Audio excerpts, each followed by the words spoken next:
Star Wars The Rise of Skywalker is said to have many different revelations that will lead to saga-wide implications in this story by writer and director J.J. Abrams and Chris Terrio. This is Mike Zero. Make sure to subscribe if you're new to the channel for future Star Wars content. Now, today was a big day for Star Wars fans, as of course, Good Morning America at precisely 8:17 a.m. this morning was able to release the official footage related to The Rise of Skywalker that gave us a better idea of the tone of this movie and exactly where J.J. Abrams is going to bring the fans at the very end of the Skywalker saga and the sequel trilogy itself and beyond.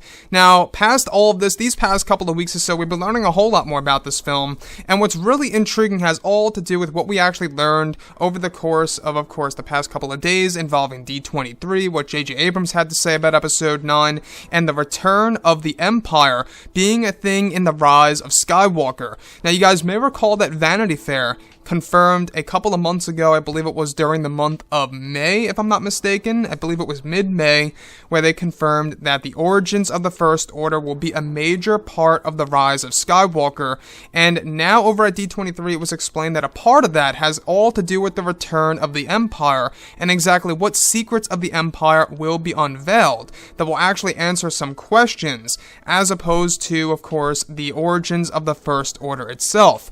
Now, this most likely does indeed allude to the actual Star Destroyers, the Imperial fleet that we do see in the Rise of Skywalker teaser trailer 2 during that Force storm when they're exiting hyperspace from most likely the unknown regions. It also lines directly up with how Emperor Palpatine and his fleet is actually said to have been hiding over in the unknown regions for quite some time now. We heard that a couple of months ago. So, the fact that the Empire is returning in The Rise of Skywalker in order to answer some questions about the origins of the First Order, and that new secrets of the Empire will be explored in Episode 9, as well as new secrets of Darth Sidious / Palpatine. Now, as Daisy Ridley also confirmed today, is that Palpatine's return is not just going to be random. He's not just going to pop up and be like, I'm here. It's all going to be explained, from first to the third act of Episode 9, and that is a big deal because we do know that at the end of the day, Episode 9 is a very important film to Disney and Lucasfilm. They're really basing a lot of elements from the Star Wars Legends material, also known as the Expanded Universe, and taking elements of that, also known as cherry picking, and putting it into Episode 9's story. And a lot of this had all to do with Chris Terrio and George Lucas knowing a lot more about Star Wars Legends and proposing the idea to JJ to use all of that material.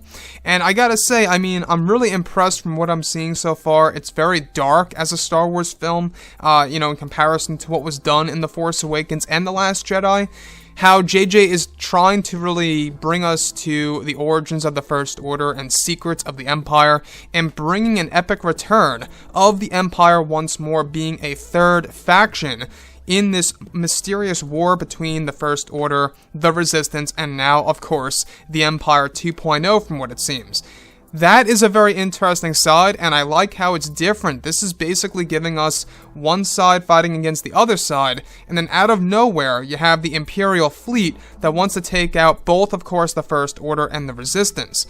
So the fact that the Imperial fleet is going to play a role in answering those questions about the origins of the First Order, and exactly how it really, pretty much, was able to rise to its power in the way it was during the events of Episodes 7 and 8, I think is going to be a grand part about Episode 9. The fact that they really are trying their very hardest to make this movie stand out and to really make it the best film of the sequel trilogy really does speak volumes by JJ. Now, the other piece that I do want to go over, as we went over before in the last couple of videos, is that there are going to be new super weapons for both the First Order and, of course, the new Imperial fleet, and that they are going to be very similar, and that they will share Death Star technology, specifically Death Star 3 technology.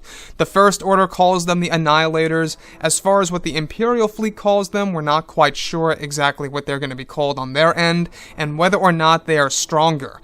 So, that being said, this film does have a lot of questions that will be answered in it, and I think that's going to be the more satisfying end of Episode 9, the fact that there's so much material. Even Eunice Watama, the man who portrays Chewbacca in the sequels, even said that this entire movie is a I did not see this coming moment, and that is a big, bold statement. That tells us that this movie is going to be massive. Now, even Kelly Marie Tran, who portrays Rose in the film, her screen time, by the way, is decreased in comparison to that of The Last Jedi.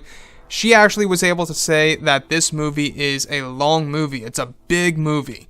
And the fact that she said that could very well hint that this movie has the possibility of being 2 hours and 40 minutes, maybe 2 hours and 50, or hopefully 3 hours and some change. That would be amazing if they could do something to that scale. So anyways, guys, drop a comment below. Let me know what you think about all of this in the comments. And if you guys did enjoy the content for today, do make sure to drop a thumbs up on this video to support the channel. I thank you all so very much for the kind support, and I'll catch you guys next time.